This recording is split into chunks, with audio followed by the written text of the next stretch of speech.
All right. Well, hey, nerds, Farmer Jesse here. Welcome to Growers Daily, your daily dose of ecological farming insight. It is Wednesday, October the 29th, 2025, and today we are live to answer your questions right here on YouTube, this time with sound. That's nice. So let's do it.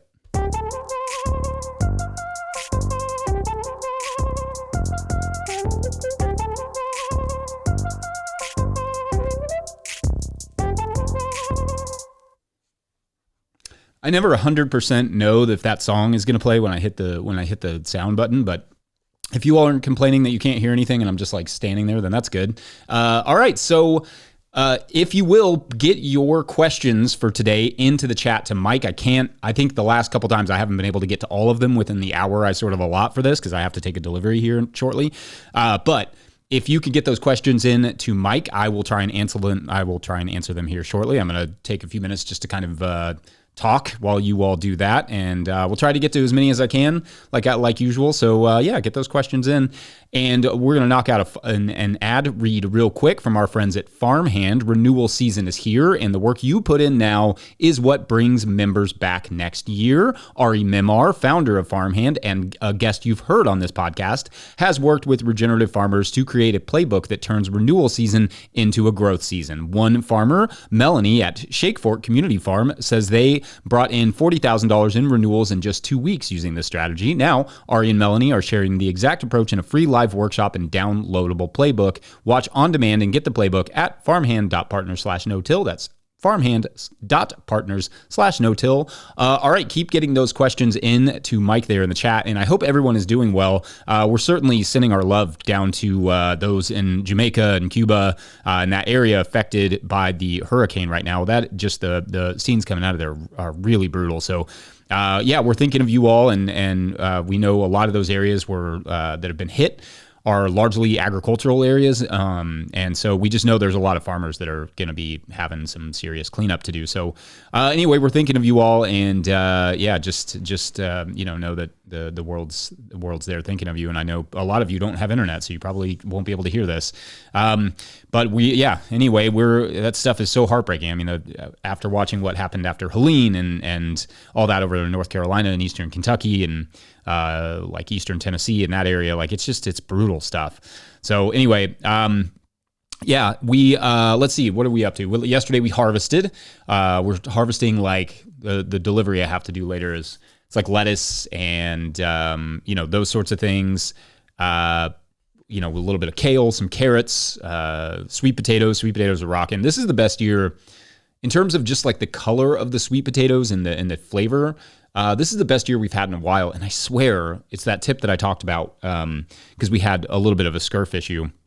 That tip that Jeff Poppin gave me about how to start our slips, which you can probably find that sweet potato video somewhere on the segment that we did, maybe must have been in like March or April, I would think right before we were planting sweet potatoes, but anyway, or right around when we were. But yeah, that like made a huge difference. Just the quality's great, the color is beautiful. So I'm really happy with our sweet potatoes this year. That hasn't been the case for the last couple of years. I just kept seeing the scurf creep more and more onto the potatoes.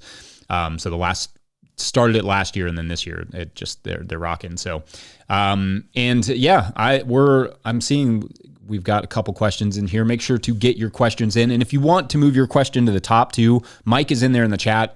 He's going to take those questions and send them to me. So if you want to move your question to the top too, or if you want to make sure that we get to it, make sure to you can do a super chat. So that also just goes to keeping this work going and growing and doing all the things. I think we'll just go ahead and jump into some of these questions. Let's see. The first one is from @Billy. Yes, really. Billy, yes, really. That's good. I think you have to say it all at once, or it doesn't quite have the same effect. But they write, soil in my raised bed is pretty compacted and needing soil organic matter. Would tilling in vermiculite and adding a hefty layer of leaves on top be sufficient for overwintering?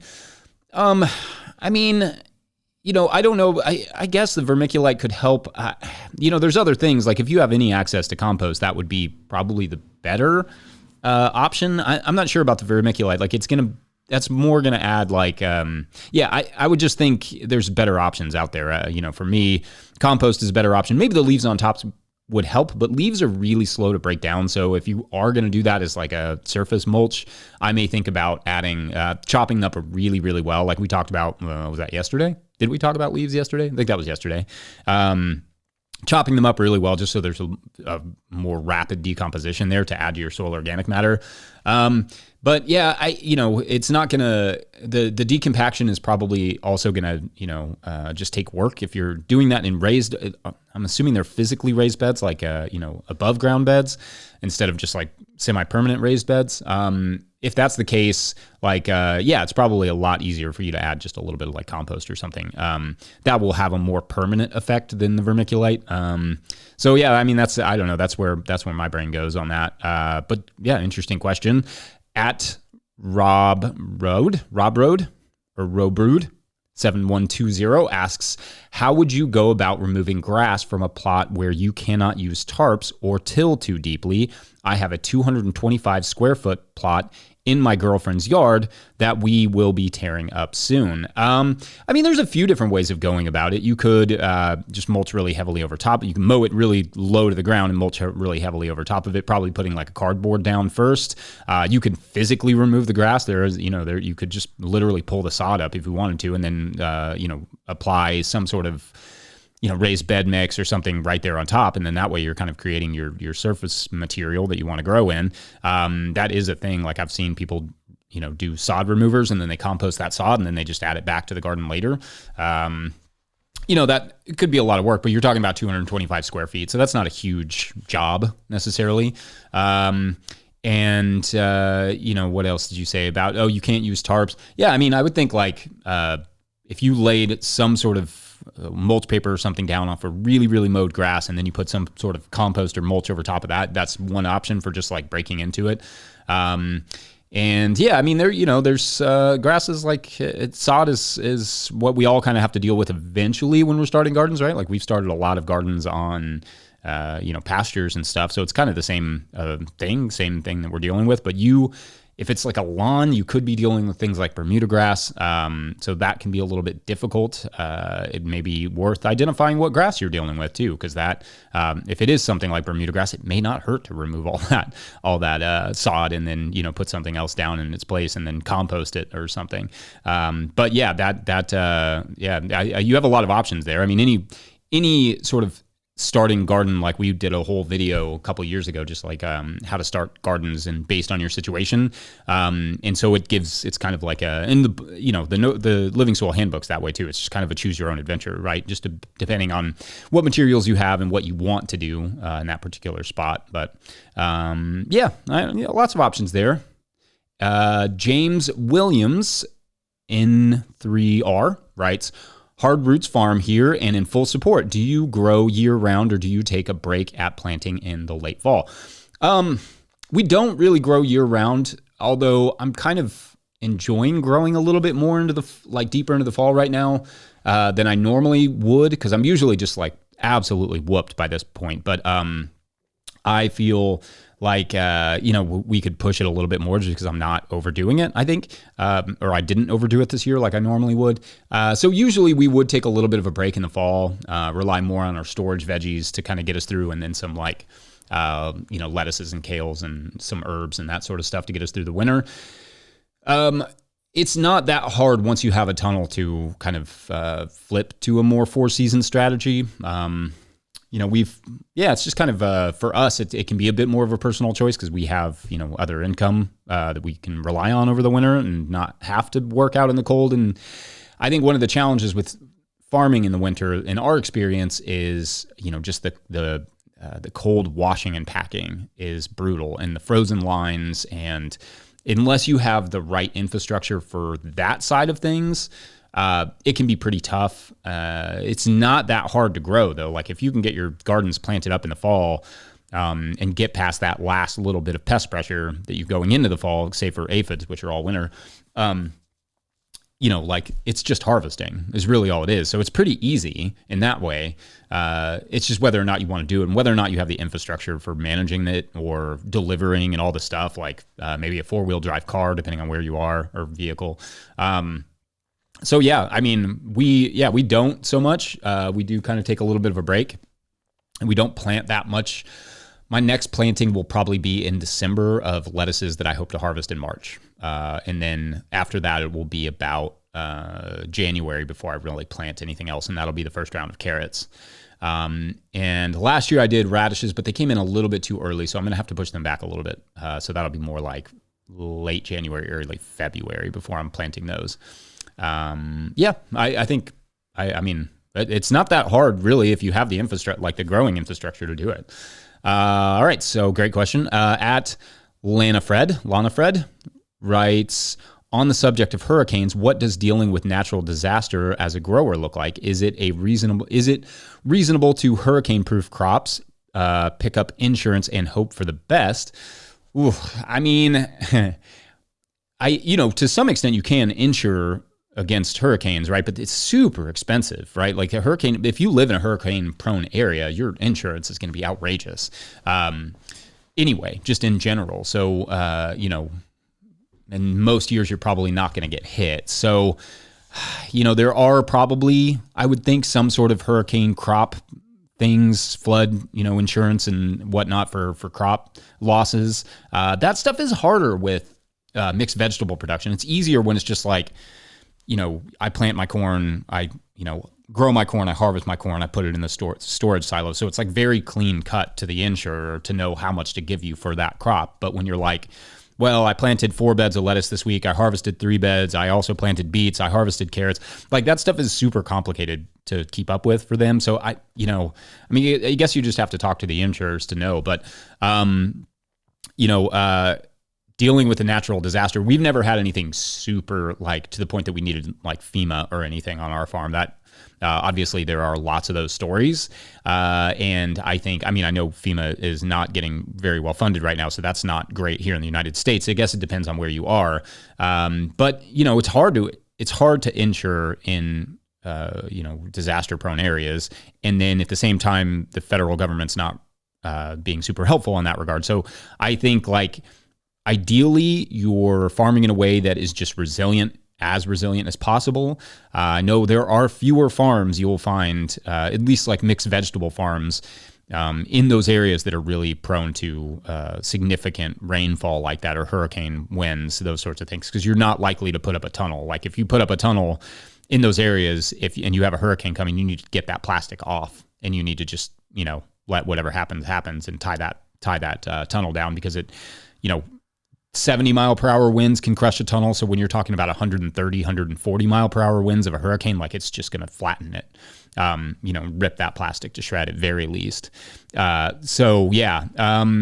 lot of it is just going to be resilient farming methods and a lot of perennial crops, a lot of tree crops that make sense in those areas.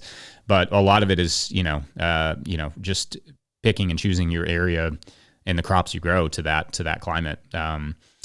It's tough. I mean, some places, especially when you're on an island, like you need to grow food like that. And when you get hit, I don't know. I mean, you have to, luckily they're annual crops and you can get back into production within a few weeks. Like you can probably have something to eat within a few weeks, but it's crop farming's slow. Like even annual farming is slow. Like we're talking fastest crop we can grow is like microgreens or something. And that's a couple weeks. So, I think one of the things I saw though that I thought was interesting is maybe it was Trad Cotter did some work in Haiti after the earthquake, or I want to say that's right. I don't want to miss give the wrong name there, but I think it was Trad Cotter. But anyway, they did some work on mushroom production, because you can actually get mushrooms into production pretty fast on like cardboard.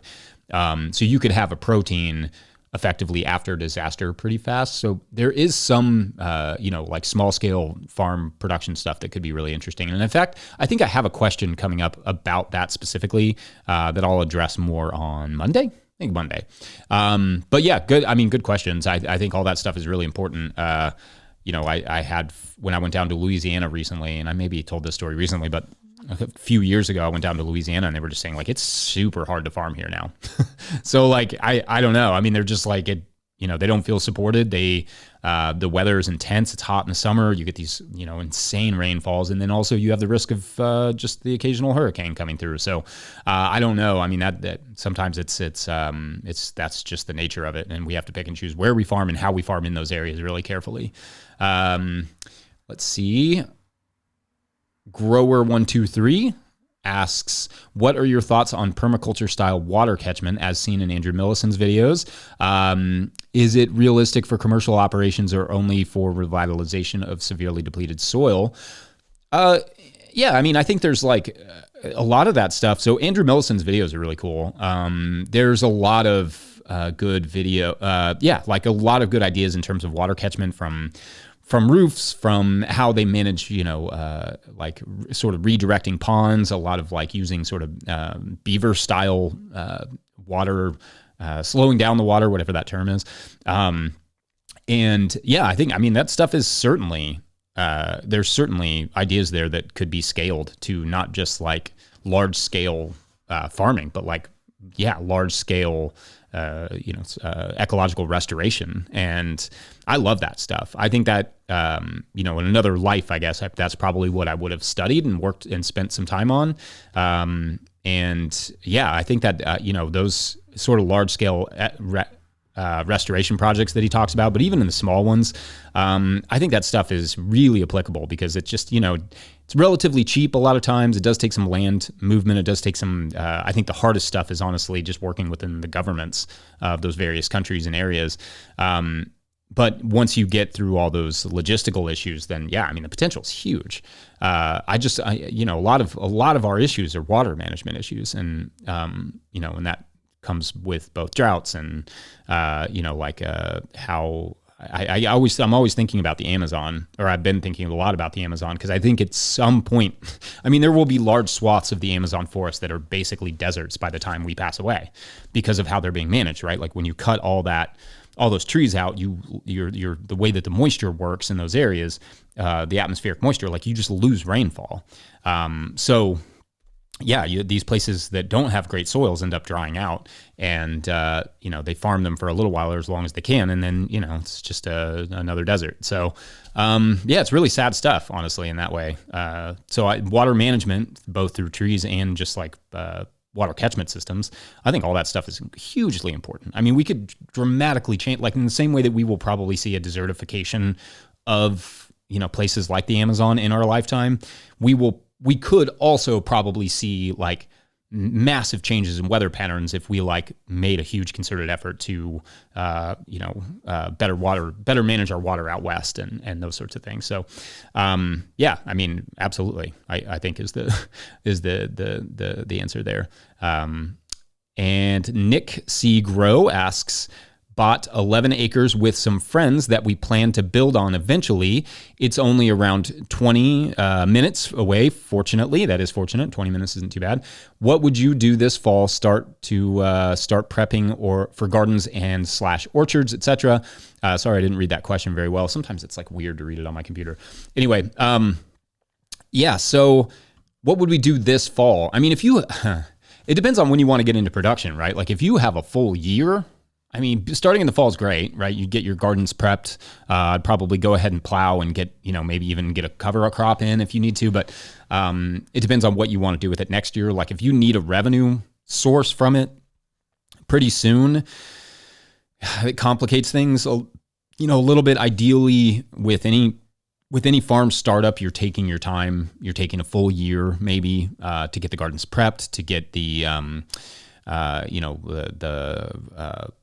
beds made, the infrastructure built, the water, the electricity, the tunnels, whatever that you're going to build, get your soil amended, all those things. And then you're taking a year to, even develop your marketing, develop your plot, your crop plan, all that stuff. Like if every farm in the ideal world would take a full year to get started before it sells anything. But obviously that's not, I don't know many businesses that can just be like chill on your building for a year and not make any money. But that's like the ideal, because as soon as you start selling food or growing food, you're working on a moving train, right? So it is really hard, as my mentor used to say, it's really hard to work on a moving train. And that's the absolute truth. Like when you need to be making money is the hardest time to be building your infrastructure and all those things, because all you're focused on is like, I've got to grow these microgreens or grow these radishes, and then it turns into longer season crops, and then you're like managing all of that, and you have no time to build the wash pack out or whatever. So Yeah, I mean, in an ideal scenario, you take the full year to just get everything set, get it all together, and then you can start producing. But if you're just doing, 11 acres is a lot, so I'm assuming you're trying to do something slightly bigger. But if you're only, if you're just wanting to grow for yourself, that's a little bit of a different story. Yeah. Grower 123, I'll come back to you. I want to make sure to get everybody as much as I can. Let's see. Johnny Crash, I see what you did there, asks, what are some passive irrigation systems? I have a garden plot with only a hand-cranked water pump and no electricity. I tried using buckets to douse the water, but it is still a lot of manual labor. There's lots of different options. Like you could do tanks that are attached to, drip lines. Like you'll see some people put them on tunnels, and then basically you can just adjust how much of that water you want to come out and what time to come into the drip lines. Obviously water management, just like good mulching, good, not overly pulverizing the soil, all the things that we talk about. Yeah. And then passive options. Yeah, I mean, that's the one that comes to mind most readily. It's just like a large tank and a sort of drip setup from that. I don't know I've never tried one of those. They do exist. But yeah, I mean, that's something you just need to make sure that your pressure is right and your elevation is right. And then you have to have a way that tank actually fills up, which could be if you have a small building there that focuses all the rainwater off the roof onto it, if you are in a place that gets rain. There are like solar pumps and stuff that you could potentially use instead of a hand pump. And I mean, you're, trying to use buckets that works on a really small scale, but it's only going to get you so far. Right. So, those are probably your best options. And there are lots of little like solar or battery operated things that, could probably do the trick just depending on how much water we're talking. Like if you're having to water every day or multiple times a day, then you may need to look into a system depending on how much you're trying to water here, you may need to look into a system that is more, has a little bit more power behind it. But yeah, it's not impossible. You just have to get creative. And I'm sure there are options out there that like I'm not even aware of. I mean, people have gotten pretty creative. I think it's one of the nice things about the internet is how much people have shared and how much people have created. And you know how I feel about how some of that stuff is going with AI. I think is going to limit people's ability or desire to share stuff as much. And we may stop seeing some of these, cool ideas and stuff because there's no financial value in sharing them anymore. So that becomes, that's frustrating to me, but let's see, at the Wickershire Project writes, Tennessee 7A, half-acre clay soil. We make about 200 pounds a year of food/leaf mold compost. New land cleared. Can we add compost into holes and plant into it every year to improve the grow area? I guess it depends on what you mean by holes. Like if you did, like we'll put, let me get a drink real quick, but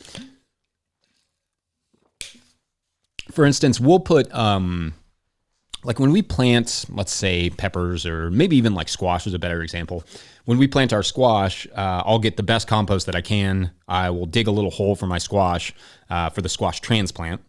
And then I'll mix in that compost into that hole and then I'll put the transplant right in there and then I'll water it in really well just because for me, especially with something like squash, it just really, really loves a lot of fertility. I mean, I always say like that's the place that you get the best squash is in your compost pile, right? So, that to me is like the easiest way to do that without having to just like work the whole bed or whatever, especially, if I'm trying to go from one crop to another really quickly and, or if I have a crop that I'm like doing a succession, maybe I sowed radishes and then I want to plant those squash into the radishes before they're out. I'll go ahead and dig out little holes of radishes and then go ahead and put the compost in there.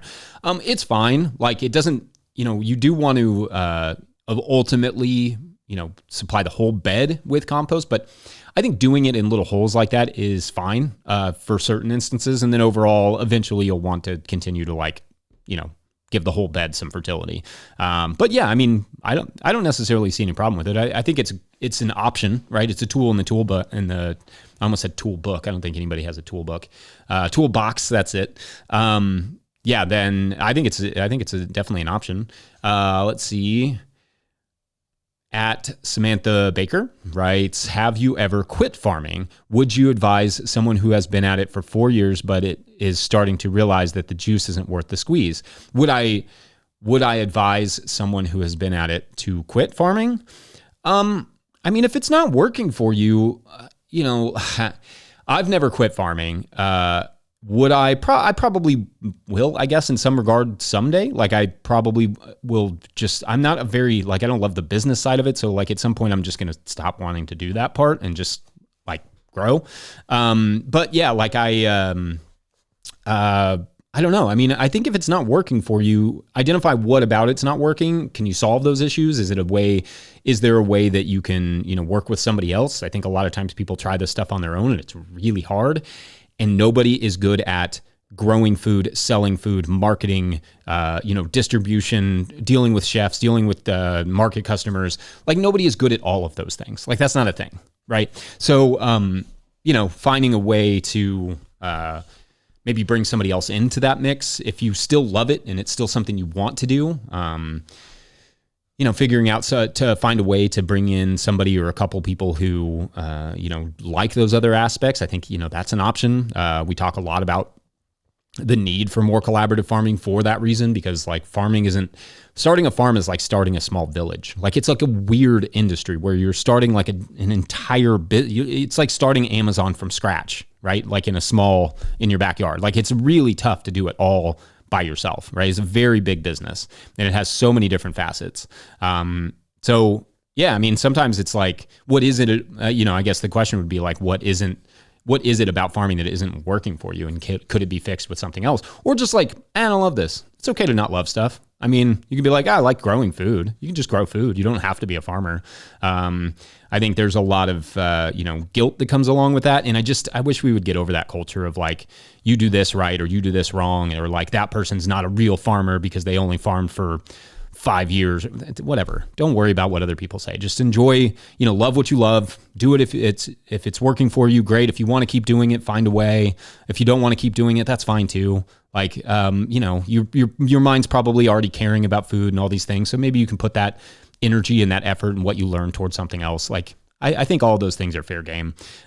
We put these weird stigmas on what we do with our lives. And like I've said in a previous episode of the podcast, like I think the average person has like 7 careers in their life. That's fine.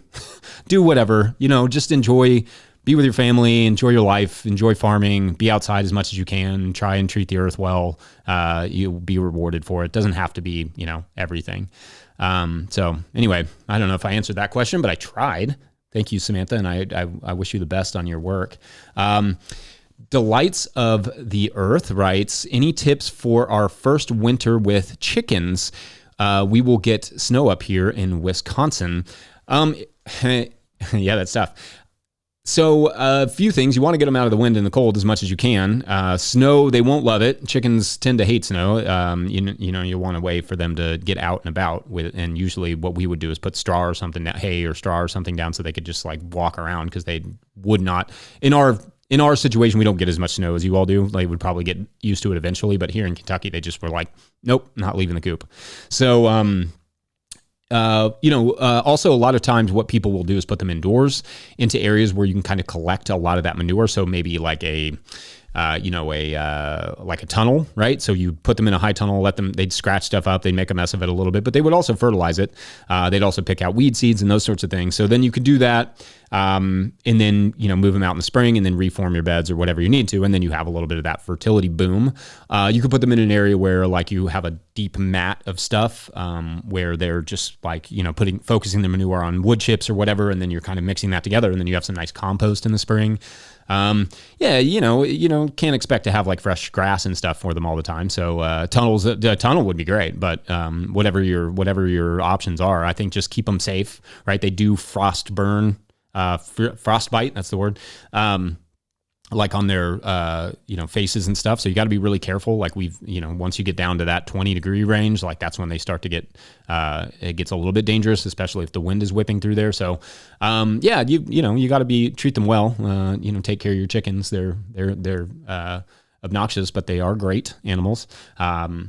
Yeah, and I don't know. I think that's probably, maybe some other people have some additions to that in the chat. Yeah, thank you for that. Thank you for all of these questions. Actually, I'm going to take a second. I have another ad read I have to do real quick. From our friends over there at Marble Seed. The Marble Seed Organic Farming Conference attracts a wide range of regenerative and organic farmers for 3 days of skill development and community building. Farmer Drew Kramer said, going to Marble Seed was so invigorating at a time when I needed it most. I picked up tools I'm already using. The conference is the final week in February in La Crosse, Wisconsin. Early registration opens December 4th at conference.marbleseed.org. That's conference.marbleseed.org. Cool. Let's get back to our questions here. Thanks to Marble Seed and Farmhand and all the rest for supporting this work. Let's see. I've lost my place. I'm sorry. Okay, so do you, at Sean A.L. Biston. Sometimes they're all together, so I'm not sure exactly how to divide it up. But Sean L. Biston writes, do you have any farm-to-table type cookbooks you might recommend? Maybe ones that you use at home? That's a good question. There was the one that Sean Brock did several years ago that I'm forgetting the name of right now that I thought was really good. The best, I mean, honestly, I don't do a lot of like farm-to-table cookbook stuff, but the one... the best cooking anything, in my opinion, is J. Kenji Lopez Alt. Like all the Food Lab stuff, it's just all the time the best. Any like recipe you need, just go to Serious Eats or get that Food Lab. Like all of those recipes are spot on. Like I've never had one fail. They're so good and they're so simple. Like even just the hollandaise sauce recipe, like super simple hollandaise, super simple risotto. All the things, like anytime you need a good, very simplified, effective recipe, just J. Kenji Lopez Alt for the win. Yeah, so that's where I would go with that. I don't know that it's really like farm to table-y, but yeah, there was the Vittles book that came out several years ago. I really liked that one too. Yeah, this one, some of these I don't prepare for, so I'm having to come up with them on the fly. I don't know. There's got to be at least one that's like eluding me right now. We haven't been doing a lot of recipes, but now that it's the winter, I was actually thinking today that I want to make some pizza dough and then get started doing my fresh pastas for the winter.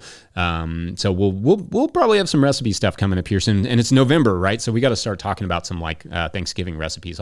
Maybe I think my next live actually will be like the Wednesday before Thanksgiving. Maybe we should do like a cooking live. You all can tell me what you think of that. I don't know that I'll be like in the kitchen. Maybe I could get Mike to do that. I don't know. Or probably not. That would be a mess. But yeah, we could do a live, like, sort of Thanksgiving episode. All right. So let's see. Yeah, thank you for that question. At Nova Indoor with 2 O's. Will you be making any classic outside farming videos in the near future? Maybe. I mean, the problem with the outside the super, old school no-till growers videos. One, I've done them all, really. Like at this point, like I've done everything that would make sense as a video like that for the amount of work they take. And it just like the revenue on YouTube across the board is just diving. Like it's not a thing anymore. It is. I mean, you can still make money from it, right? And we're still making money from YouTube ad revenue, but like, for the amount of work those took and take, it has to be something that people are going to watch, right? So it would have to be within a realm of certain videos so that people would actually click on it and watch it, and then we could make some of the money back. We never made all of our money back on producing it. This is a huge, it's really, even though it's a small operation, it's an expensive operation.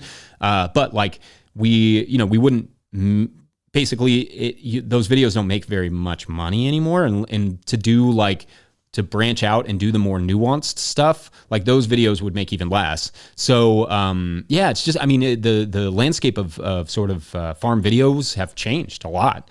And a lot of that has to do with TikTok. It's increasingly having to do with AI and just like the information that you want is readily available without you having to, and fair, like without having to watch a whole video about it. And I think that's, I'm not saying we'll rule them out entirely. Like I may occasionally do a video when I'm like, oh, this would be a really cool video to do, just outside full normal.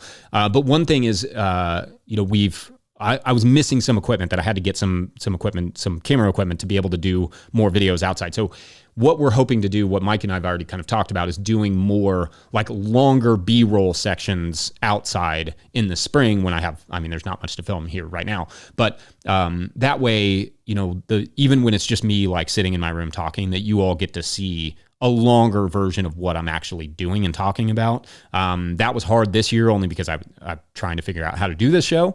But next year, now that we've kind of gotten in a rhythm, I think we can do more of that. So in theory, to kind of answer your question, no, but yes, like there would be almost every video every day would be like a version of that, 3 different versions of that. Hope, to some extent, to the extent that we could, because sometimes I try not to make the show too overly like just me ranting about farming, talking about farming. I try and break it up with a little bit of like farm adjacent stuff. And just because I don't think anybody can just take on nonstop farming information all the time. But sometimes I think also trying to break it up with visual stuff is going to be helpful. So yeah, that's the goal. But I don't think that we'll really return to like classic Farmer Jesse videos, only because it's just the value's not there anymore for us, unfortunately. And that's just the nature of it, unless we want to make short form videos. And even that is kind of, getting questionable. So, yeah, I don't know. I mean, not at the moment, but yeah, thank you. It's a good question. At Sean ID7, I think it's just a bunch of letters and numbers. Somewhat an urbanism question. Any opinion on urban growth boundary zones? A clear defined cutoff between city and rural, cut down urban sprawl and saving farmland. I mean, without really like knowing what has been proposed in such proposals, I'm all for just like, why are we expanding into farmland when we have all this unused urban zones? Like, absolutely, let's figure it out, because that's especially, and this is something I'm going to talk about this Friday. I think is on my schedule for Friday. Just about, we're losing a lot of farmland to manufacturing, to data centers, and to urbanization. And the reality is, like, we have a lot of space already developed that we don't need more. We don't need to give up more farmland for these things. If we want them, put them where there's space already that's already developed that we can't use for farmland.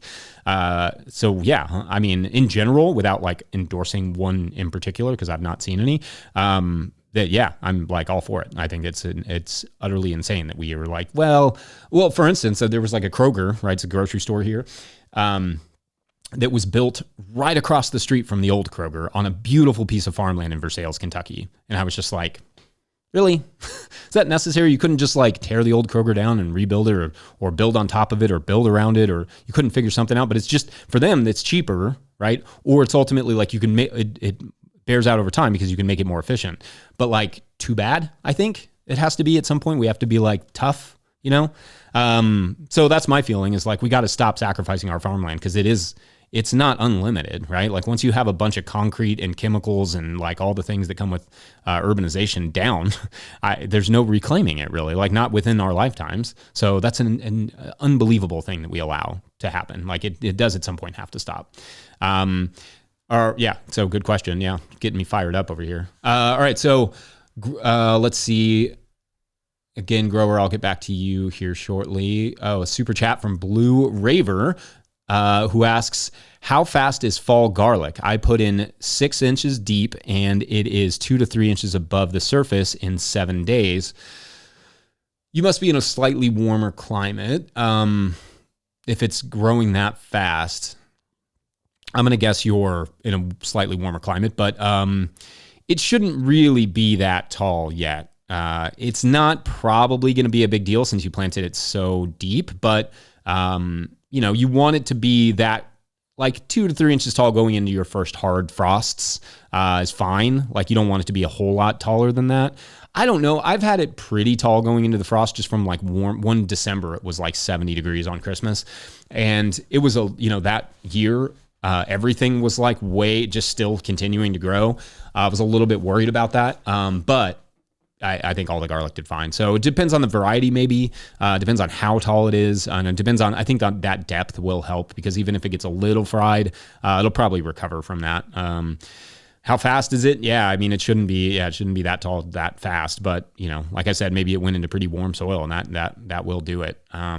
So yeah, great question. Let's see at Daniel Luzin. Had a bed of peas and oats going for 2 months now, with the plan being to crimp it, add manure and compost on top, broad fork, plant garlic, cover with leaves. Any reason this might be a bad call?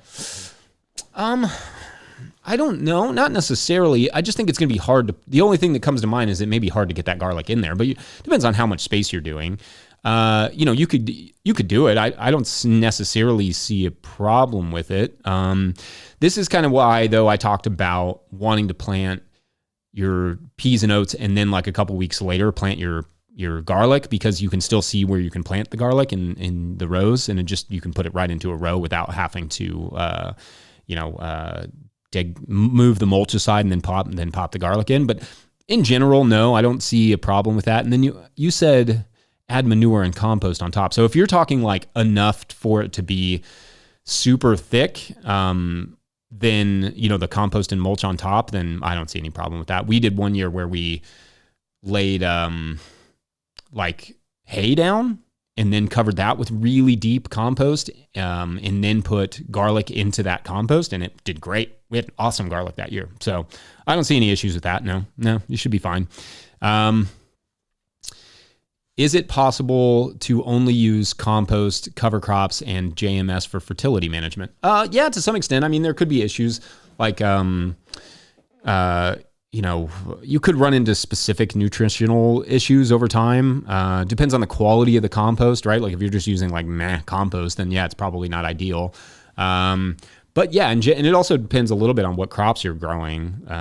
But for the most part, yes. And if you see an issue, then you would just address it.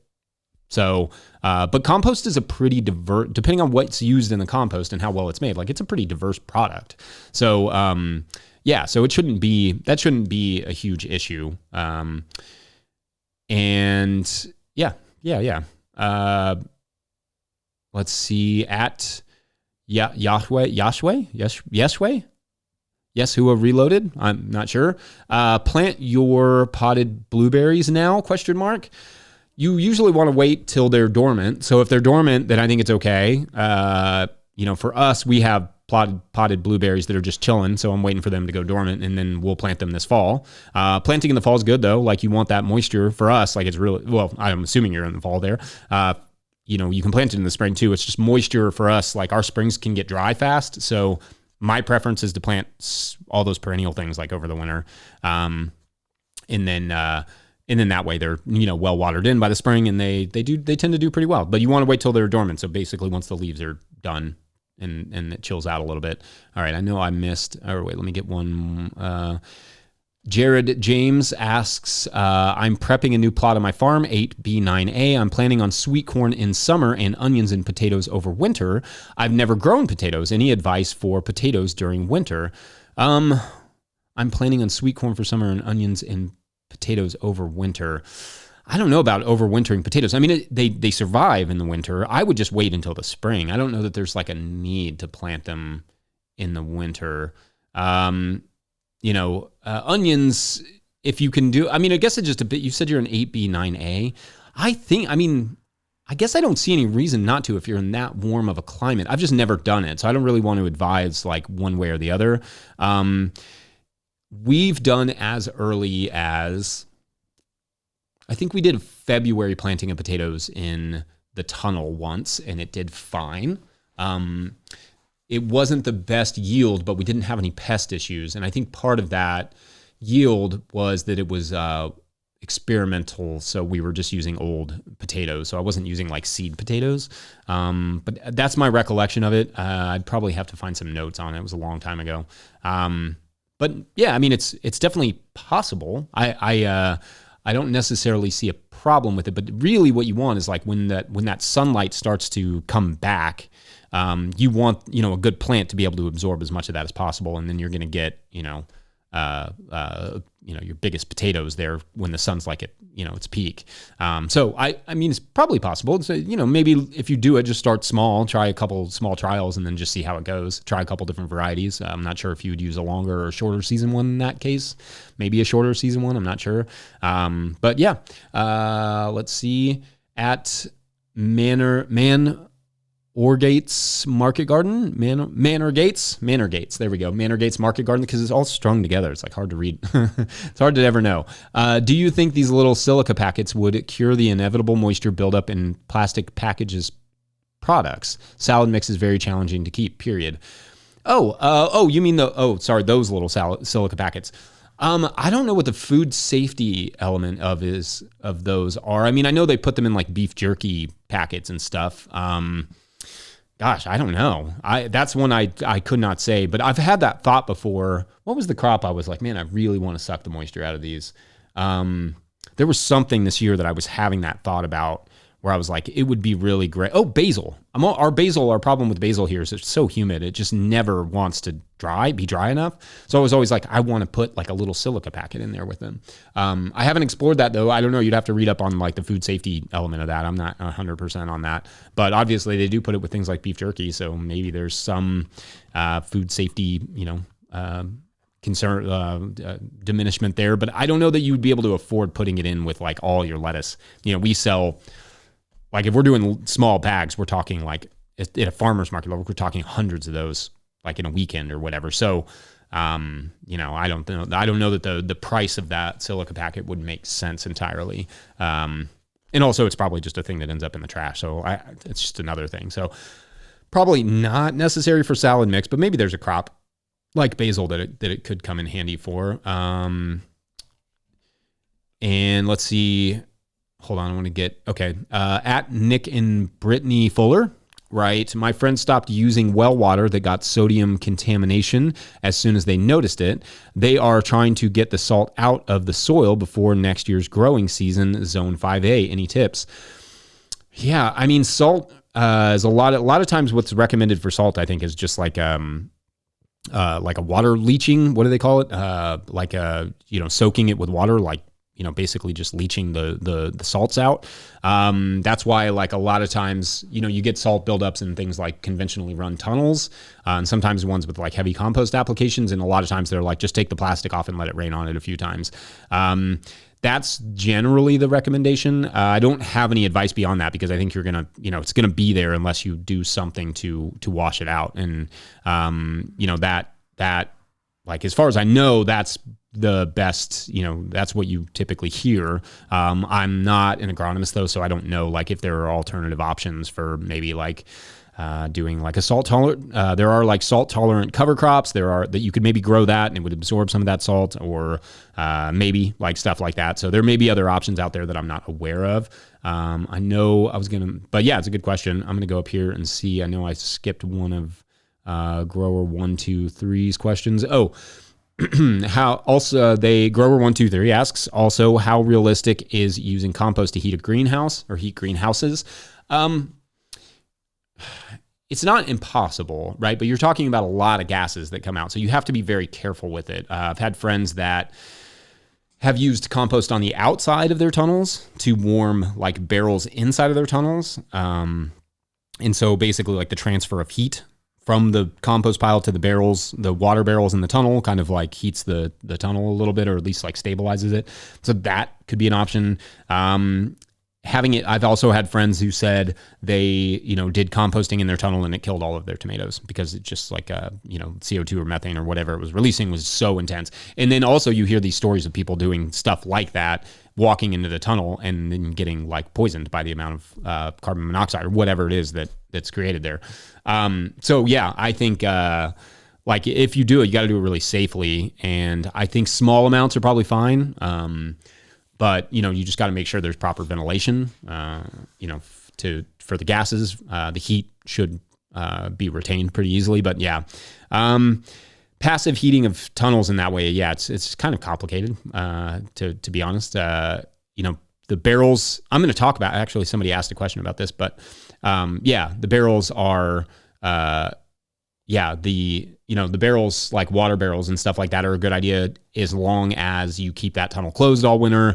Now we've had the issue where it does end up somewhat feeling like it keeps the tunnel cooler in the spring because that mass is so cold going into the hotter period. So it takes a while for it to like start warming up. So that can be an issue, but yeah, for me, I'd probably just stay with the simplified version. That to me is just a safer version than trying to compost inside of your tunnel, or maybe just like compost next to your tunnel. And then there's also like piping options. Like I've heard of people putting pipes from their compost piles into their tunnels. That seems maybe like an option. I don't know. Could also be could also end up with the gas situation there too. So I don't know. And then I think you asked another one. What do you think about the potential of vertical farming, intensive controlled environment agriculture? It has been extremely successful in some markets, yet entirely failed in others. I mean, it's kind of a different thing, right? Like when you get into controlled agriculture, especially like hydroponics and that sort of stuff, you're talking chemistry and not biology so much. Like there's certainly biology there, but like it's really about managing your pH and your water and your nutrients and those sorts of things. And that's fine. I don't know. It doesn't interest me. Like I think all that stuff is interesting, and I'm like impressed with what people have been able to do with it. And I think to some extent it may be a necessity. And like I said, we're losing a lot of farmland right now. So, I think it's cool to have those skills. I think it's cool to have those options. There may be some, but like they're power intensive, water intensive, even, I know they're recycling some of this stuff and it's creating a lot of oxygen, but you're also, like oftentimes, like having to create excess carbon dioxide just to feed them and stuff. So it's like, I don't know, it's kind of a weird, not my favorite thing, but I think there's options there that could be cool. Especially like if you're trying to maximize your space on like an urban setting and you just don't have a lot of space and you need to set up some racks with microgreens or something on them. Or if you, if you want some sort of hydroponic system for growing a specific crop, I'm okay with that. I just think, on a larger scale that like there are other options. And then not a question, but they asked, but Danil Luzin, sorry, said a cooking episode does indeed sound awesome. Cool. All right, I will take one more question. Yeah, I think a cooking show does sound awesome. So take the last question. Whoever gets it in gets it. But I think a cooking episode does sound fun. I hesitate to go too far in one direction. Like I could do more cooking episodes. I could do more recipe stuff, and I love that, but I don't want to like overdo it. But yeah, maybe I feel like November we'll make it we'll give it more of a spin in that direction. Otherwise, if there's no more questions, Mike, then let's see. I think we're good then. All right. We did them all. We got all the questions. Oh, wait, somebody got one more in. I see this here. What is the average airspeed velocity of a coconut-laden swallow?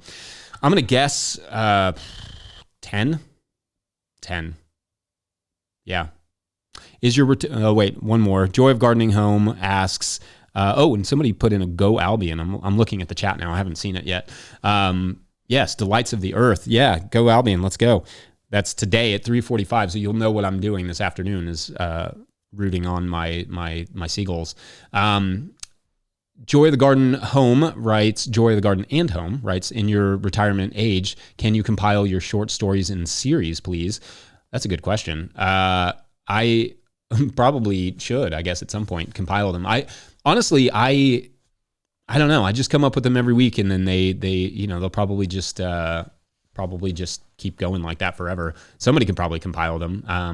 I don't put a ton of work into them, so it's not like, I think they're fun, but it's not like I'm sitting around thinking, oh man, I need to make sure I remember that one, because oftentimes I'm just kind of coming up with them a little bit on the fly, but I enjoy them. I love making them. And I think that sort of ethereal, whatever nature of them is kind of what makes them fun. So yeah, maybe anyway, I appreciate you all. I will, I think we're going to call it a show, and you all get your recipes ready to tell me about next month. Maybe we'll have you all send those to Farmer Mike at no-tillgrowers.com with your 20-second videos. Next month we'll do some recipes, and you can talk about taking your garden stuff to your kitchen. But I guess I'll probably end it where I always end it. Don't forget, No Till Growers is now officially a nonprofit 501c3, so donations are tax deductible and greatly appreciated. That's true. If you have a end of the year, donation you need to make to cut down on your taxes a little bit, you can do that to No Till Growers. There's info about how to do that in the show notes, or there will be.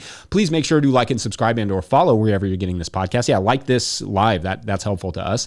That's also an easy way to help us out. Enormous thank you to all of our show sponsors. And if you'd ever like to sponsor this show, you can reach out to Farmer Michelle at notillgrowers.com. Huge shouts to Willie Breeding for the theme music that you hear at the top of every show, and Mike Hilbert for the production help and editing. Also, shouts to Epidemic Sound for the background music you would usually hear at this moment. Pick up a hat. You can see this hat that I've got on, or this one. These will be going on the site soon. I don't know if we've got them up there just yet, but they're fun. Soil Nerd hats.